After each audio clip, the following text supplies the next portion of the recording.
liven this up now with a bit of kind of bit of oil, kind of petrol, grease, that kind of thing, using MIG Productions oil and grease stain mixture. But it is normally quite thick, so you want to kind of thin it down with their thinners for washes. So getting a bit of a palette, right, getting a bit of palette, let's get you on camera. We can get some of our thinners for washes, and we can just get some of this out with our paintbrush onto one little section here. Then we can get a bit of our MIG Productions oil and grease stain mixture. We only need a bit. I've got quite a bit too much out on there, but we only need a bit to kind of mix this up and sort of thin it down.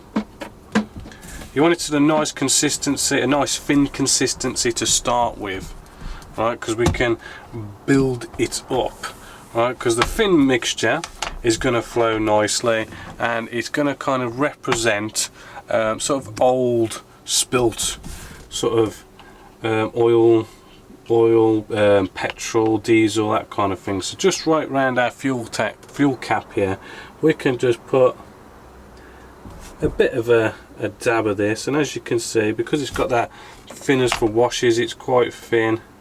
It's just nicely kind of just let's get you a bit better on camera, a bit closer so you can see.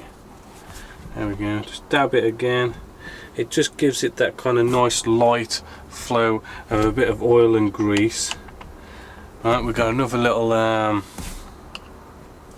fuel cap here. We could probably give a bit of diesel to. Just put a bit of that in and around, and the thing is, it just nicely flows, and we can just do little droplets as well, just here and there. This paintbrush is a bit rubbish though, to be honest. Right, so it kind of represents just little drops of you know, the oil, grease or petrol or diesel. I mean, we could just make a little patch maybe just here as well. Just do some little kind of dabs of oil just around it, let that flow, let that dry a bit, and then what we can do, we can get the stronger mixture of our oil and grease by MIG Productions, and kind of make our mixture thicker, which I'm sorry, I'm off camera again, just making this a bit thicker. Right, so when we come in, we're going to get some stronger bits of the oil and grease, so we can just go in a bit of a part here and there, and this is kind of representing a stronger solution, or a you know, something that's been put down recent.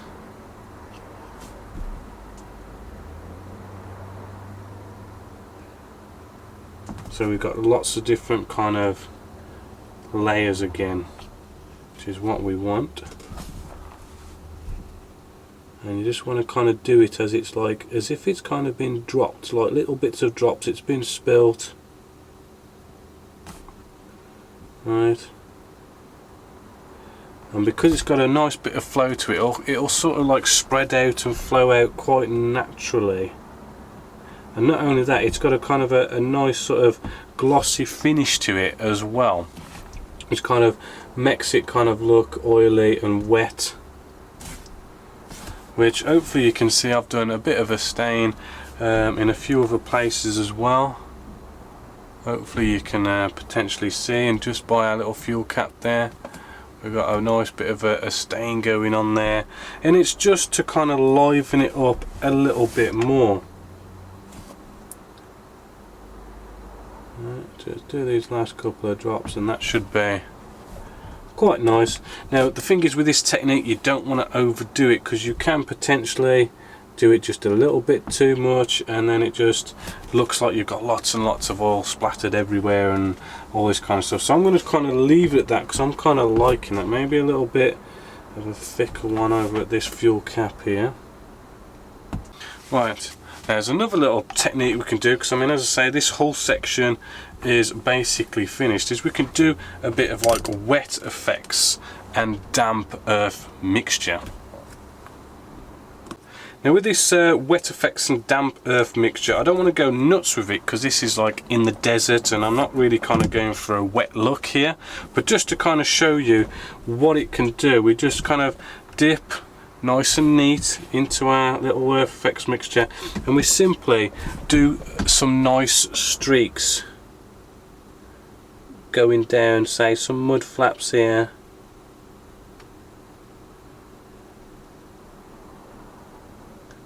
Alright, not too much.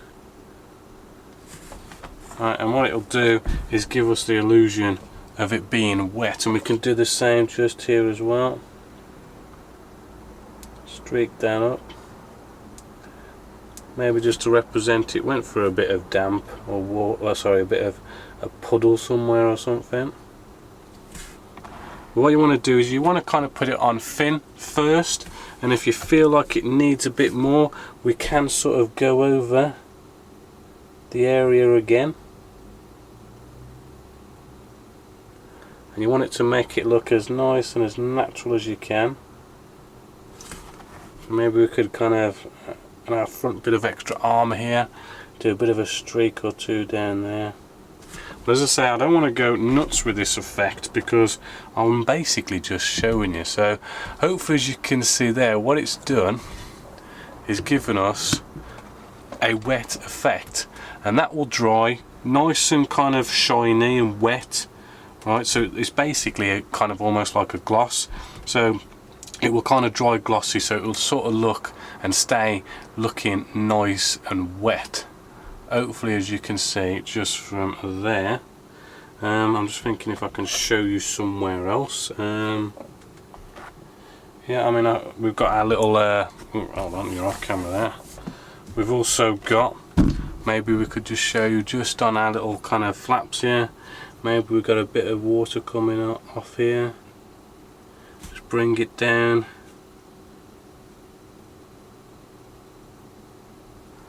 And hopefully you're seeing it just makes it look like there's a bit of water going on and coming down.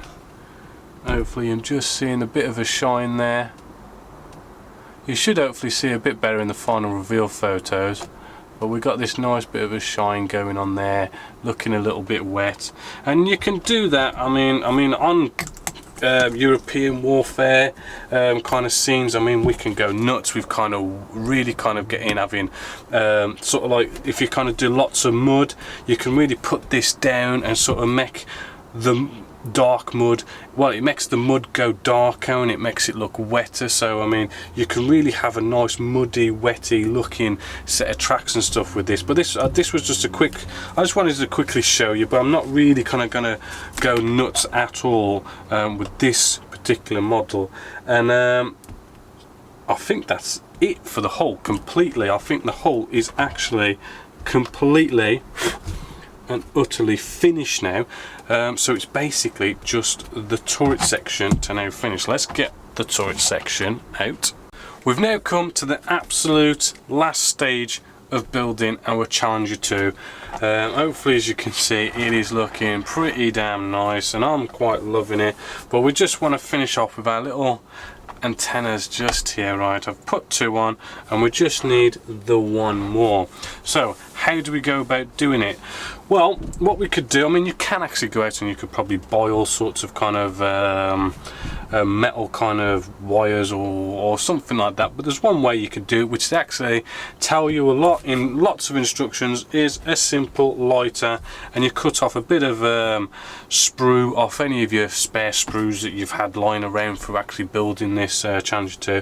And what we simply do, right, is we get a lighter and we want to put a bit of a flame on the middle, right, and what we want to do is wait for the piece of plastic to start bending, and there we go. As soon as it starts bending, grab both ends and then pull, right, and you pull until you really start to feel that it's not really going to go anymore. And when you feel it's not going to go anymore, which it is now, you just want to try and hold it nice and straight, because if we let go of it it will start to kind of bend, and you're going to end up with like a bent sort of nice bit of antenna rather than a straight bit of antenna. So I'm just holding that now, and you know what, I think that's had long enough to dry. So what we can do is we can get some scissors. Let's pick what is potentially what we feel is maybe the best end. So let's maybe kind of cut this about here, right, and then we can just make a little cut just there, right, and there we go. We've basically made ourselves a nice little antenna, right. However, I did make one earlier, so if I just find that, I did make one earlier, and all I did was took our little antenna here, and I just sprayed it Vallejo's NATO Black, which is 71251 Vallejo Model Air. And what we could simply do is we can go to our little antenna area here, just at the back, our last one. We can get a 1mm drill bit, and we can start off by making one first little bit of a hole. We're not going to be drilling at all, kind of like really far down at all. We just want to get a bit of a hole going, right, just a bit, nothing major at all, right, and we can just test fit our little antenna, which is going to be nowhere near. I think we're literally going to have to drill this about 1mm. So let's give it a good drill.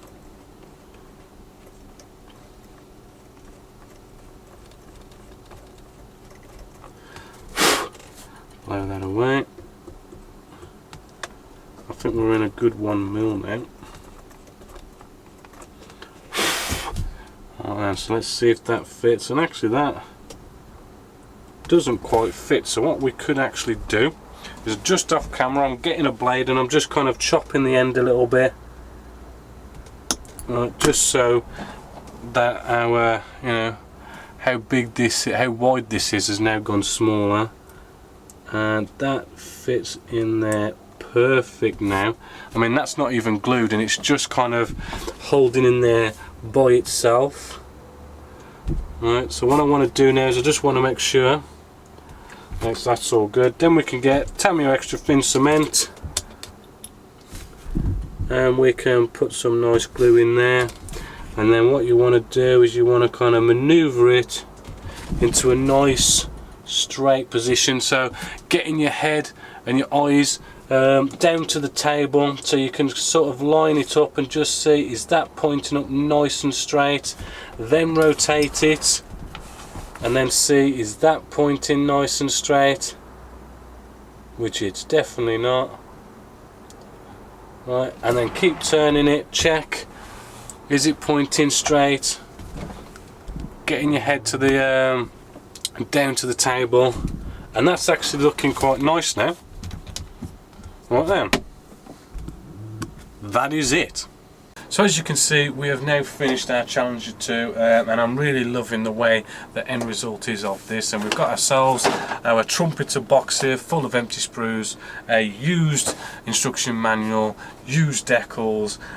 So that is now the Challenger 2 main battle tank by Trumpeter, all finished. So what can I say really about this kit, the Trumpeter kit? Well, it is the older kit. I mean, you've got a choice between Trumpeter and Tamiya.